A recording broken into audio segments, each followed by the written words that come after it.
Good afternoon, everybody. The topic given to me for today is cross-linking in fungal keratitis. So far, we have heard about fungal keratitis, its epidemiology, its clinical features, and its management. Infectious keratitis, as we all know, is a very challenging situation and needs to be treated promptly and effectively.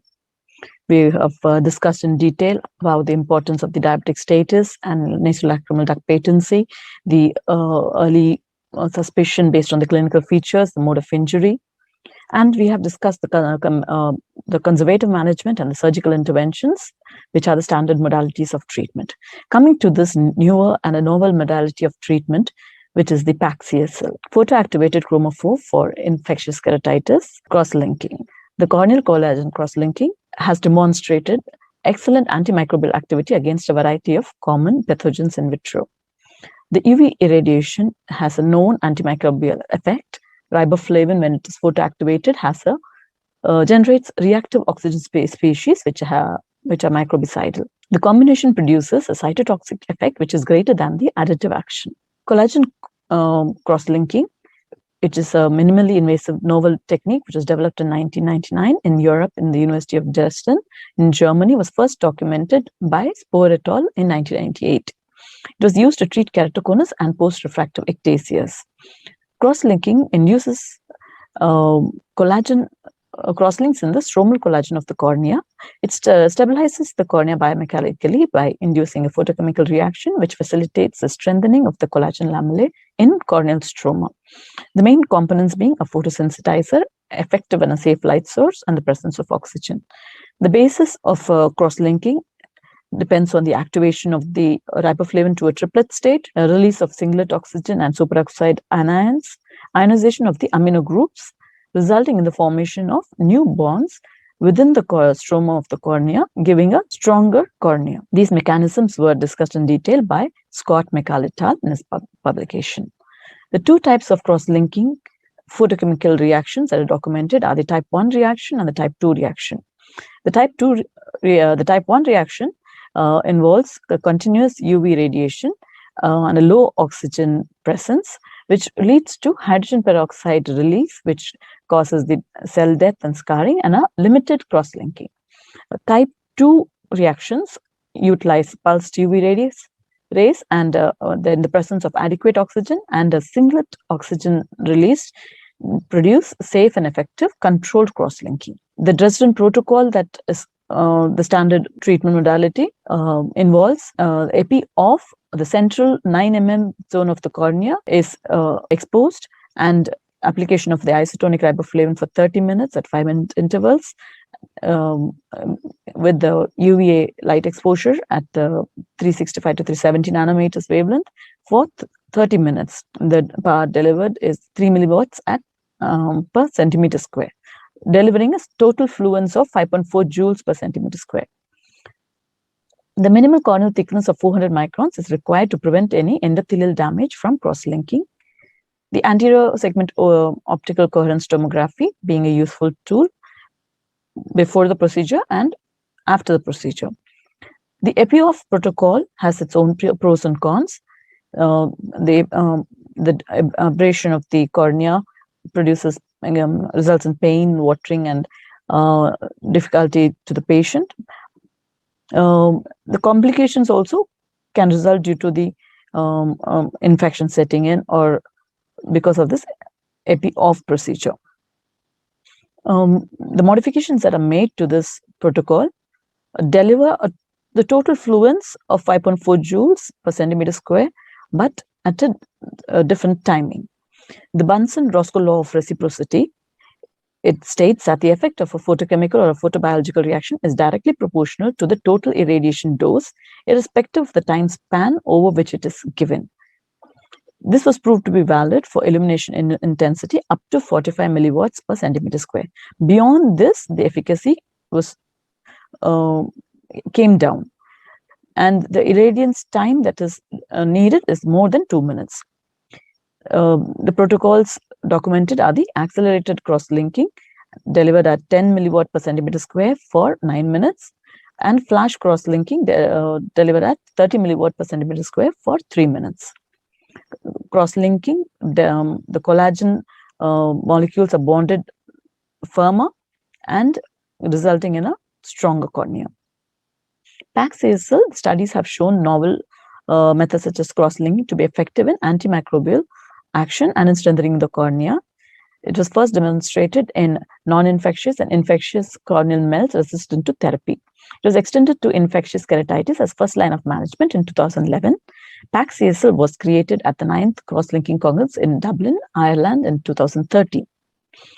PAC-CSL has been applied for severe keratitis and good results have been documented.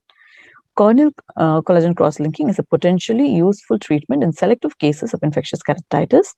Routine use is not supported in fungal and amoebic keratitis. Treatment effectiveness is limited by depth of the cross-linking, therefore more useful in early keratitis. Better response have been documented with superficial corneal infiltrate involving the anterior third of the stroma. Cross-linking may play a role in drug-resistant cases. Small central ulcers associated with higher success rates in bacterial and fungal keratitis. The presence of hypopyon is associated with lower success rates. Various studies conducted where cross-linking was used as adjuvant therapy and where cross-linking was used as a monotherapy. In fungal keratitis, Tabibian et al. And Fisher et al. Have published their findings, giving good results. PAC-CSL gave overall 87% success rate, which was defined as a complete reepithelialization and infiltrate resolution. Results similar to topical antimicrobial therapy were documented. There is a significant shortening of the time taken for reepithelialization in early cases of keratitis. In advanced cases, no difference in reepithelialization and final visual acuity was documented, but the treated groups had less recurrences or perforations. In borderline thin corneas, you have to take extra caution based on the intraoperative pachymetry. Maybe the use of the hypotonic riboflavin would ensure endothelial protection. In patients with the history or suspicion of herpes simplex, riboflavin or UVA should not be used. Herpes infection is reactivated by ultraviolet radiation. Fluorescent staining should be avoided before use of photoactivated riboflavin as it competes for absorption of UVA light and reduces antimicrobial efficacy. So we must remember that the Dresden Protocol was not designed for infections. So a balance is struck between the size of the epithelial defect that is created. Very large epithelial defects to be avoided, which would delay healing. In small ulcers, fungal keratitis, removal of epithelium beyond the area of observed infiltrate may be needed to improve the riboflavin penetration. Riboflavin concentration may be altered to improve the killing effect. Higher concentration, 0.25%, has a better fungicidal effect. Lower concentrations, like 0.03%, with longer UV exposure have been documented to give better bactericidal effect. Prolonging the installation time increases the collagen compaction and increases resistance to enzymatic digestion. Accelerated protocols have been used for fungal keratitis safely. In thin corneas, other variations like the hypoosmolar cross-linking, trans-epithelial cross-linking, and iontophoresis assisted cross-linking have been used. Currently under clinical trials are the modified riboflavin molecules, which are enhanced to penetrate intact corneas, the ribocross TE, the ribostat CXLO. In the epi-on state, they are being shown to have better penetration, good effects. Contact lens assisted cross-linking, as documented by Jacob et al., can also be used. Cross-linking, since its inception, it has come a long way for the past 20 to 21 years. Cross-linking, the advances would be pulse cross-linking has been advocated, customized cross-linking has been advocated.